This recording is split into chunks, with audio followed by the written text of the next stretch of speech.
Hey there, it's me, Sunny from the Renaissance Monk, and today I'm just kind of giving you a lowdown on the $100 Startup, which I've been dying to review for like ever.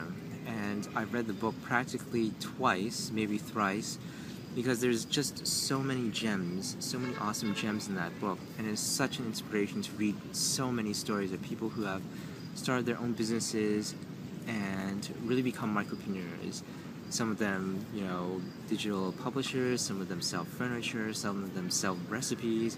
It's just amazing the variety that Chris researched and, interviewed throughout the entire process, which was what was so amazing about it, which is why I love that book so much. It practically is a piece on my mantle place in terms of the books that I cherish greatly, and that's how much I loved it. It was just so down to earth. It was so easy to read, well laid out in terms of, all the formats. What's the situation? What does a micropreneur, the new entrepreneur, the new mobile sort of entrepreneur look like? How to hustle, how to market, how to launch. And Chris really covers all of that in fairly decent detail, surprisingly, in that book. And of course offers resources and kind of guiding links to other people who can help you to successfully launch your own business or launch your own product. And it's stuff I'm still trying to grapple with and to better understand, and also to make use of in my own practice of, being a marketing consultant, being a career consultant, being, a holistic nutritionist at the same time. All these different aspects all require the value of being able to market, being able to launch, and also being able to plan. And I just love the fact that he has so many of these one-page, business plans, one-page marketing plans, things like that that are just so amazing for someone who's just getting into the idea of being a micropreneur, an entrepreneur of sorts. And it just makes sense. I mean, I've seen one-page business plans, quick plans, things like that. I've helped people kind of start their own. And the fact that he had one of those templates in there was probably one of the most memorable things there was. That and the marketing plan, which was very simple, down to earth, and wasn't really a high cost kind of marketing plan, but it did take time.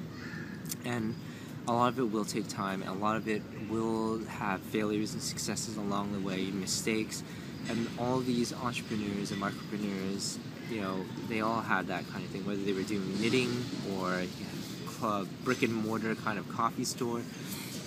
Ups and downs definitely were there, but they all enjoyed their freedom, their lifestyle for living, essentially. And that's definitely the most inspiring part, is you don't have to be chained down to a job, to a boss you don't like, to people you don't respect, because they don't really share your interests, your passions. And the fact that I think that's emphasized in this book is you're also out there to seek out the audience, the people who really do value your product perfectly. I mean, you can be yourself, essentially. You can do what you love doing and find the people out there, thanks to the great wide internet, who actually do value your offering, who do value your services. And you don't have to go and try to convince people who don't actually need it to actually get your service, because that's actually not even the best way to have customers. You want to have customers who really are like your best friends. And Chris really talks about that, or shall I say more like the stories of all those entrepreneurs that he talked with, really talk about that. Now, to be honest, there aren't really that many downsides to Chris's book. I mean, there's been so many other books out there, but the advantage with Chris's book is that he's done this research with actual people, and lots of them. Because of his background in academics and research, he's really very thorough with that. The only thing I felt that would have been even more inspiring, to be honest, would have been to have more stories of other third world or developing country entrepreneurs. He mentions a few, but not that many. And, I guess it depends on who you're really after, or who the book was really targeted for.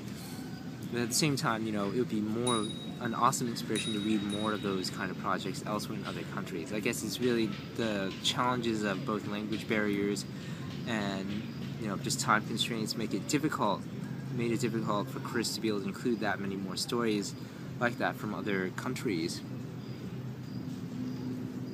And so, you know, I can understand that. It'd be just amazing maybe that there'd be another book later on perhaps that details that, if there's demand, I suppose, for the most part. So otherwise, really though, Chris's book is just absolutely a wonderful inspiration. I practically recommend it to almost all of my coaching clients, whether it's in careers or whatnot, or just other entrepreneurs and people who are interested in startup business.